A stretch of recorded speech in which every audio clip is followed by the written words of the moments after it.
ખૂબ ખૂબ આભાર ગુંગલિયા ટીમનો ખૂબ ખૂબ આભાર। તેઓ ખરેખર નૃત્ય જોતા આપણને એવું કહેવાનું મન થાય કે ખરેખર ખૂબ જ સરસ રીતે એમને નૃત્ય કર્યું।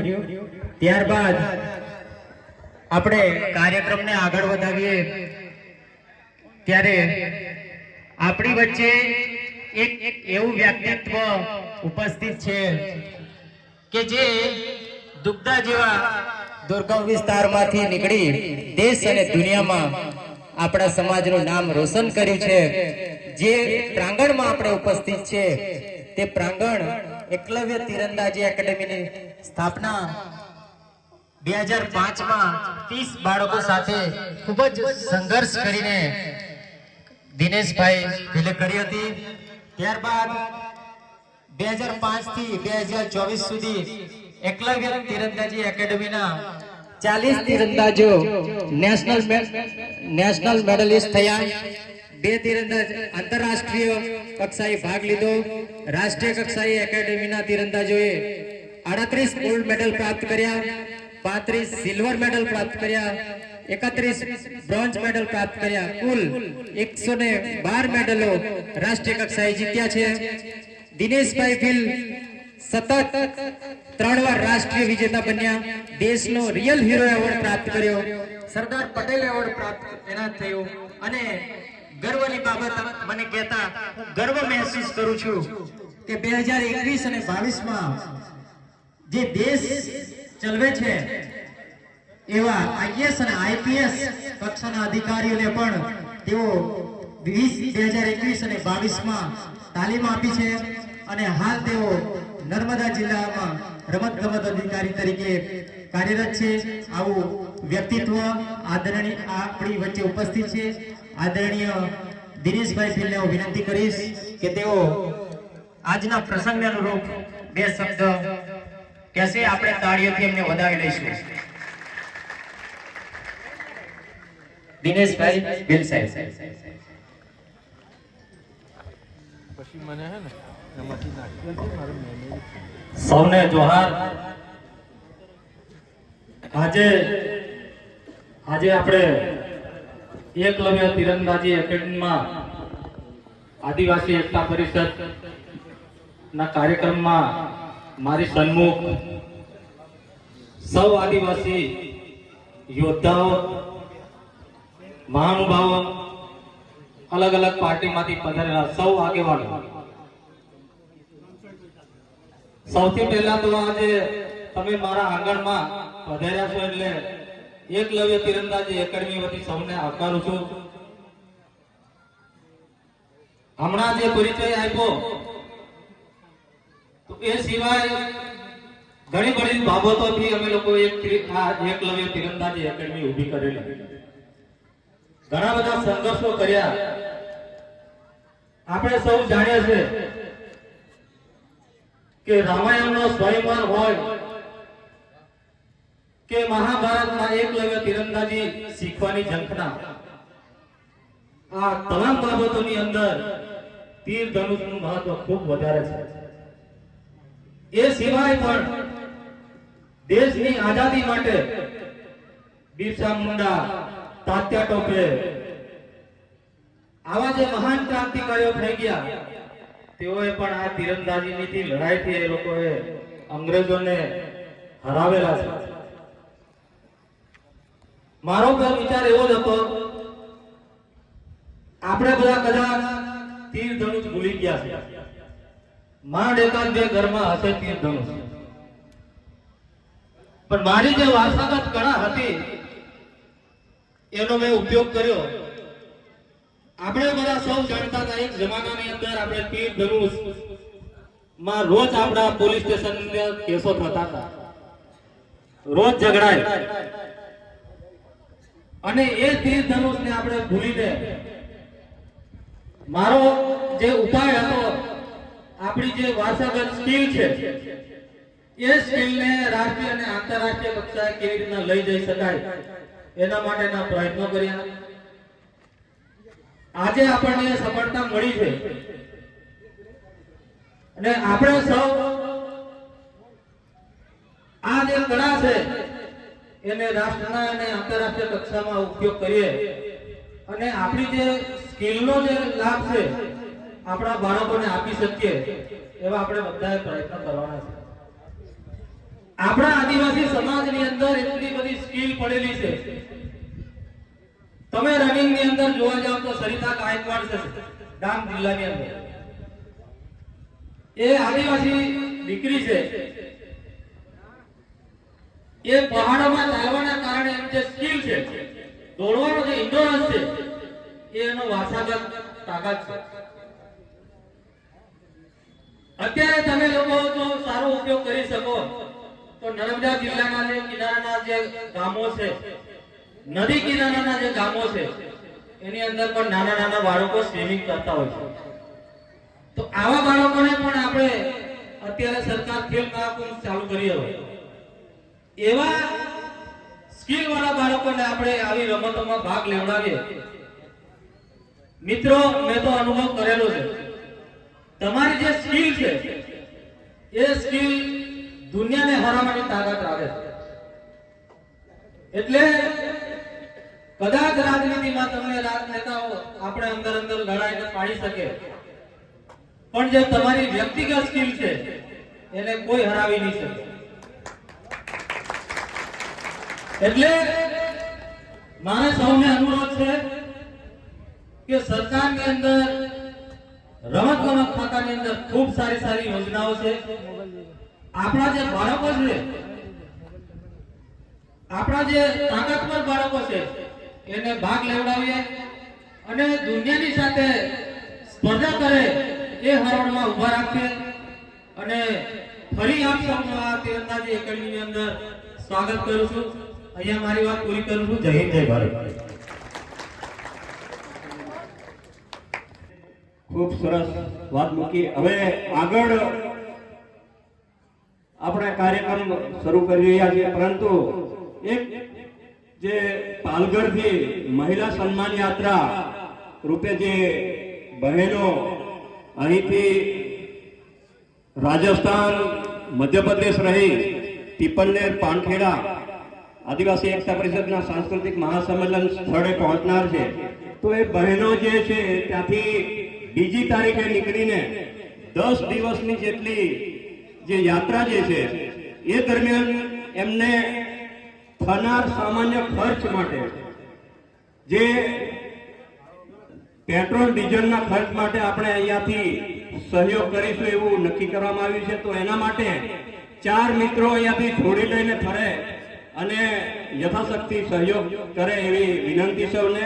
તો 4 મિત્રો જે છે એ એક બાજુ બહેનો બાજુ ને એક ભાઈઓ બાજુ એક 4 મિત્રો ફરશે. તો યથાશક્તિ સહયોગ કરીશું. અને આગળના એક કૃતિ લઈને આવે છે આપણા ડિમ્પલબેન નાયકા, કે જે એમનું ગીત રજૂ કરશે. ડિમ્પલબેન. ડિમ્પલબેન વલસાડથી આવે છે. તેઓ LLB કરે છે અને સાથે સાથે 40 અનાથ બાળકોને તેઓ સંભાળે છે. અને તેમનું જે ગીત છે એ અમેરિકા જેવા દેશમાંથી એમને ઇન્વિટેશન આપે છે કે તમારું ગીત અમારે રેકોર્ડ કરવું છે. તો આપણી વચ્ચે ડિમ્પલબેન ઉપસ્થિત છે. તાળીઓના ગડગડાટથી આપણે એમને વધાવી લઈશું. ડિમ્પલબેન. जोहार, आपकी जय. मैं डिम्पल नायका नवसारीથી છું.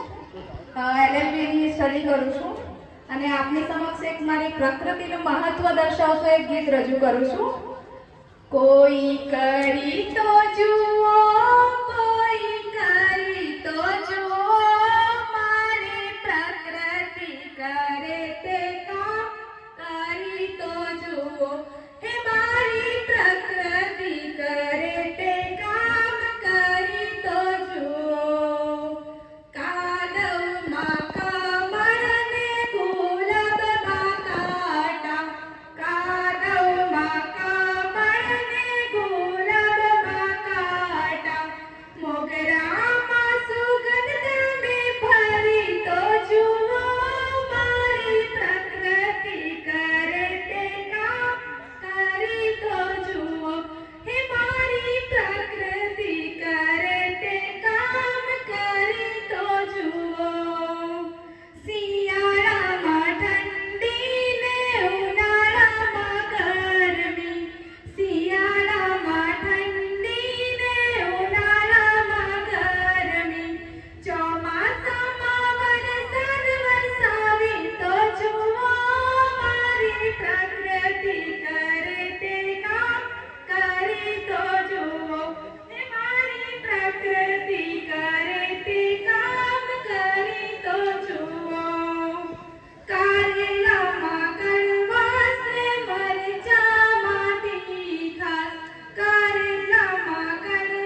जोहार आपकी जय। Thank you.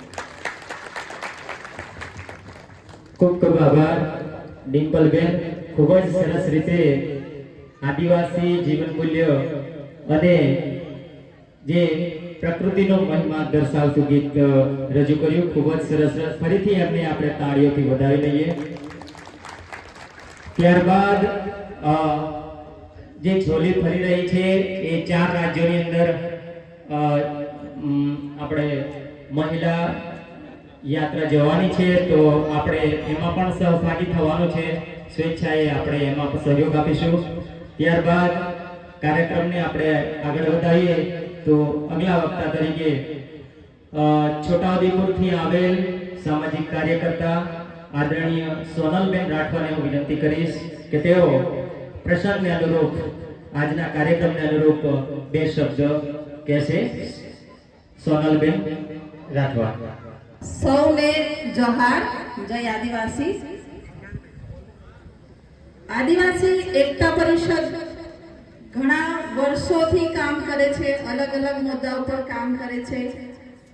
ઘણા બધા ચડાવ ઉતાર પણ આવે છે અને મારું ઘણા વર્ષોનું નિરીક્ષણ છે કે આદિવાસી એકતા પરિષદ શરૂઆતમાં આદિવાસી સંસ્કૃતિને એવી બધી વાતો થતી હતી કે કેમ આપણે સંસ્કૃતિને સાચવવી જોઈએ, કેમ પ્રકૃતિને સાચવવી જોઈએ, એ બધી માહિતી અમને મળતી હતી.